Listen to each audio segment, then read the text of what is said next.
It may look like a silly 80s teen comedy, but Weird Science, 1985, hides a much stranger, darker, and more emotional story than anyone ever realized. Behind the neon chaos, the killer soundtrack, and the absurd computer magic is a quiet portrait of a lonely mind trying to rewrite the world, fix its own insecurities, and escape a town that never felt big enough to understand. The more you dig, the clearer it becomes. Weird Science isn't just about creating the perfect woman.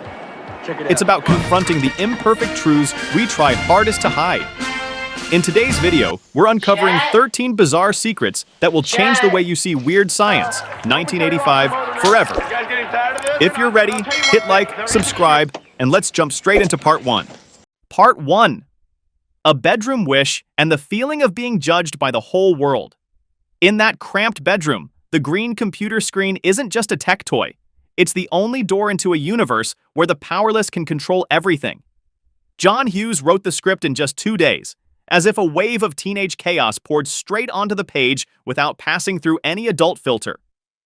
The central figure's silhouette is always laughed at by classmates, seen as weird by teachers, so it's no surprise the first idea that appears is creating a perfect person just to fill the hole of insecurity. Every stolen glance at the cheerleaders, every mocking comment received, gets recycled into a new line of code on the computer. A callback to a negative pattern. Instead of facing shame, that mind chooses to escape deeper into a fantasy world it programs itself. Part 2. Shermer, Illinois. A town not on the map, but full of fears. On the TV screen, we see Welcome to Shermer, Illinois, a completely fictional place, but the shared setting for many John Hughes films like The Breakfast Club and 16 Candles. Shermer doesn't exist in real life, but it looks exactly like the suburbs north of Chicago where the crew actually filmed: Highland Park, Niles East High School, Northbrook Court Mall. For a mind that always feels out of place, Shermer is a sweet little trap. Every street feels familiar, but there's no way out. Every walk down the school hallway, being shoved into the role of the odd one, reinforces the belief that the whole town is built to remind this person of being lesser. The callback happens when the Shermer sign appears in the middle of magical chaos. No matter how much magic is summoned, the foundation is still a suburb that squeezes the life out of anything different. Part 3. Computers, modems, and the illusion of controlling the world from a swivel chair.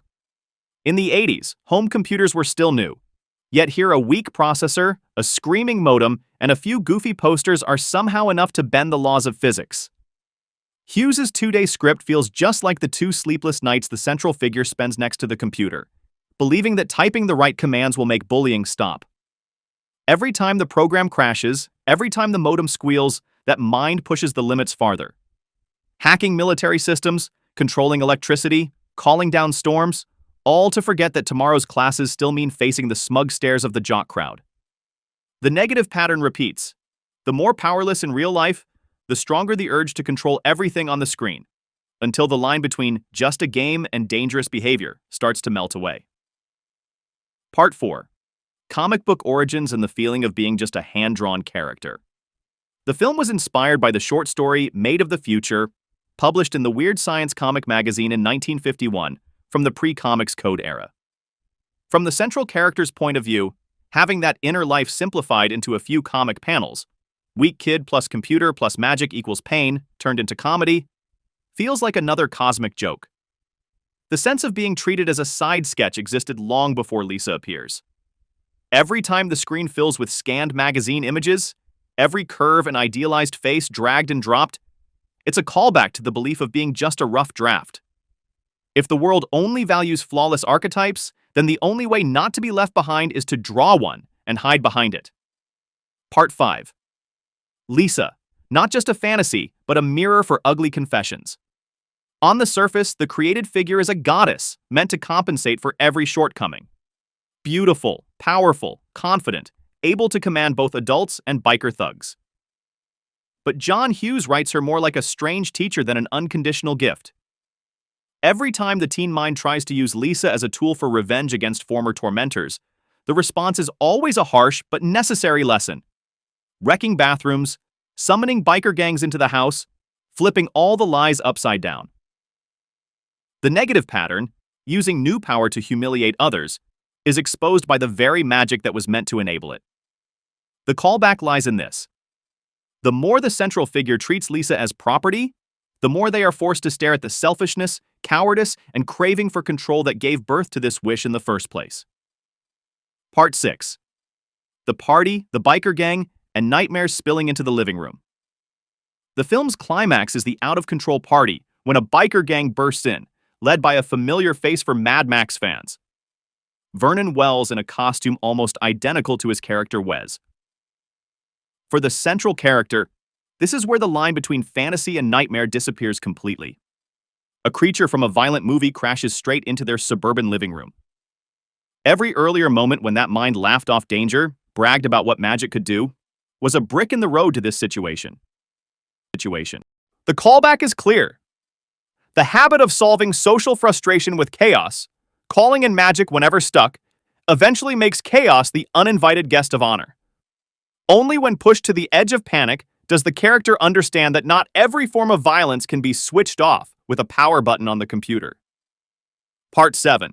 Oingo Boingo, Killing Joke, and the soundtrack of Outsiders. The song Weird Science by Oingo Boingo, led by Danny Elfman, became the main theme, appearing in the film and on the 1985 album Dead Man's Party. Few notice that the soundtrack also marks one of the first times post-punk/industrial band Killing Joke appears in a movie. For someone who always feels they don't fit, having their world wrapped in music by fringe bands is like a quiet confirmation. Some people do survive by being that weird. On the negative side, the urgent synths and pounding drums become an excuse for risk-taking to escalate. Every time the music kicks in, the central figure grants themselves permission to break another rule, believing reality is as soft as a baseline. The callback shows up in the aftermath. Once the speakers go silent, the mess those beats encouraged still has to be cleaned up. Part 8. The suburban house is a stage for magic and collapse. The roomy house with a garage, spiral staircase, and big living room fit for a party is a real home on Country Club Drive in Long Beach, California, later used in Not Another Teen Movie and Donnie Darko. It's exactly the kind of house the central figure was taught to dream of, a symbol of a successful, orderly, normal family. The fact that every bit of magic and chaos erupts here, from the clothing-sucking vortex to the missile crashing through the living room, sends a quiet message.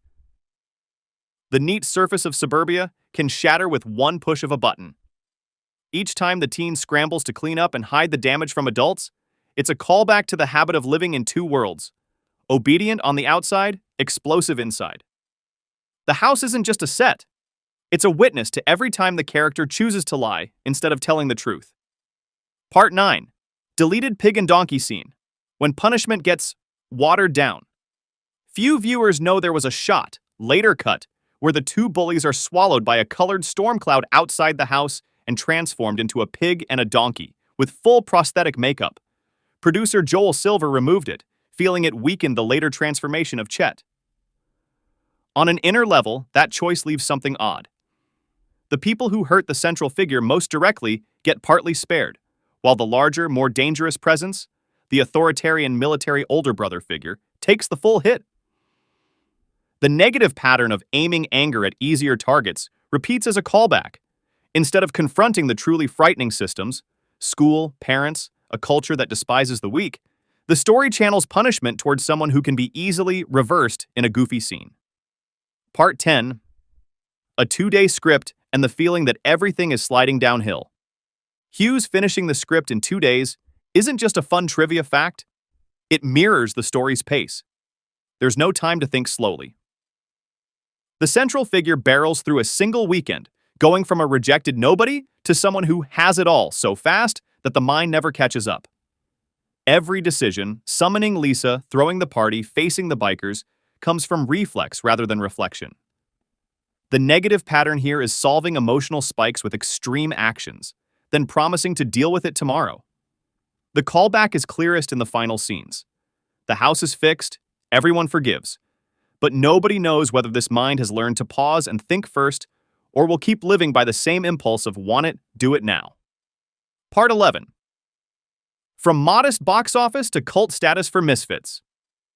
With a budget of about $7.5 million and a global gross around $39 million, Weird Science wasn't a blockbuster, just a solid summer success among a crowd of teen sci-fi comedies.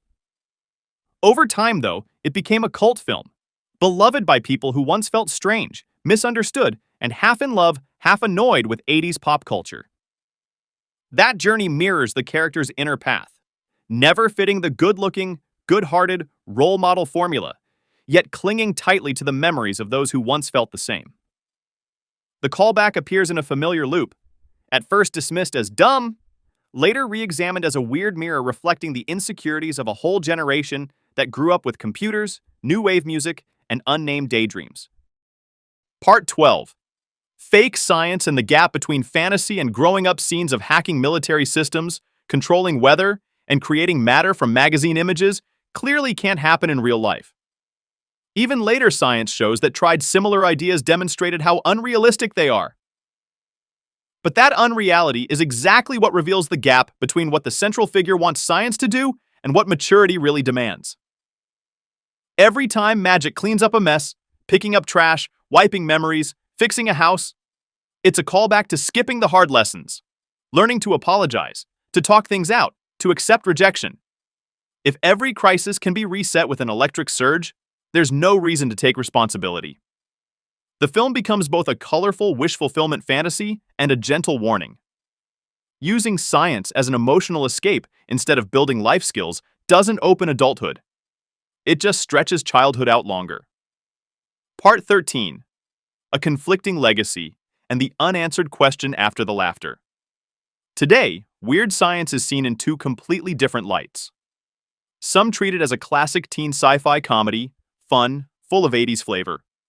Others criticize how it builds a perfect woman purely to serve the needs of two powerless boys, and how some jokes slide over the line of basic respect.